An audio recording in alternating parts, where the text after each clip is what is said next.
അസ്സലാമു അലൈക്കും വറഹ്മത്തുള്ളാഹി വബറകാതുഹു. ആദ്യമായിട്ട് കാണുന്ന കൂട്ടുകാരുണ്ടെങ്കിൽ സബ്സ്ക്രൈബ് ചെയ്ത് സപ്പോർട്ട് ചെയ്യണേ. ലൈക്ക് ചെയ്യാൻ മറക്കരുത്. സിഹർ നബി തങ്ങൾക്ക് പോലും ബാധിച്ച ഒന്നാണ്. അതുകൊണ്ട് തന്നെ സിഹർ ഉള്ളതിൽ യാതൊരു സംശയവുമില്ല. സിഹർ ഏറ്റവൻ്റെ ശരീരത്തിൽ പല അടയാളങ്ങളും അവൻ കാണിക്കും. അതിൽപ്പെട്ട 7 അടയാളങ്ങൾ നോക്കാം. 1. ശക്തമായ ക്ഷീണം. 2. ഒറ്റയ്ക്കിരിക്കണമെന്ന ചിന്ത.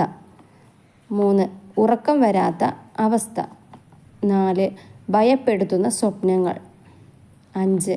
മറ്റുള്ളവരോട് ഒന്നും തുറന്നു പറയില്ല, എപ്പോഴും ദേഷ്യപ്പെട്ടുകൊണ്ടിരിക്കും. 6. ശാരീരികമായ വേദനകൾ. ടെസ്റ്റുകൾ നടത്തിയിട്ടൊന്നും ഒരു കുഴപ്പവുമില്ല, എന്നാൽ എപ്പോഴും ശരീരത്തിൽ വേദനകളും ബുദ്ധിമുട്ടുകളും.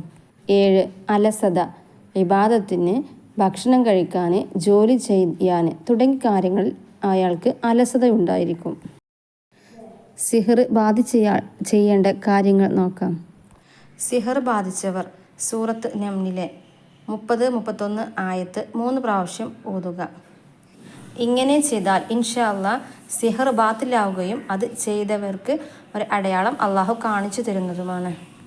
ഓതേണ്ട സമയം ഉറങ്ങാൻ കിടക്കുന്നതിന് മുമ്പ് ഉളൂഓടുകൂടെ നല്ല നിയ്യത്ത് വെച്ച് ആത്മാർത്ഥമായി അള്ളാഹുവിനോട് ദുആ ചെയ്തുകൊണ്ട് 1 ഗ്ലാസ് വെള്ളമെടുത്ത് അതിലേക്ക് 3 തവണ സൂറത്ത് നംലിലെ ഈ 2 ആയത്തുകൾ ഓതിക്കൊണ്ട് ഊതുക.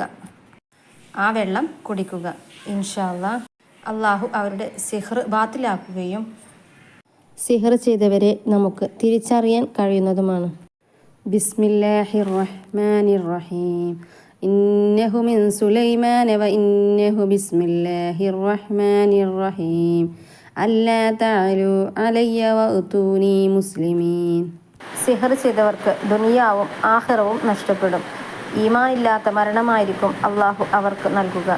അള്ളാഹു സുബ്ഹാനഹു വ തആല നാം ഏവരെയും കാത്തുരക്ഷിക്കട്ടെ. ആമീൻ ആമീൻ ബിറഹ്മതിക യാ അർഹമർ റഹീമീൻ.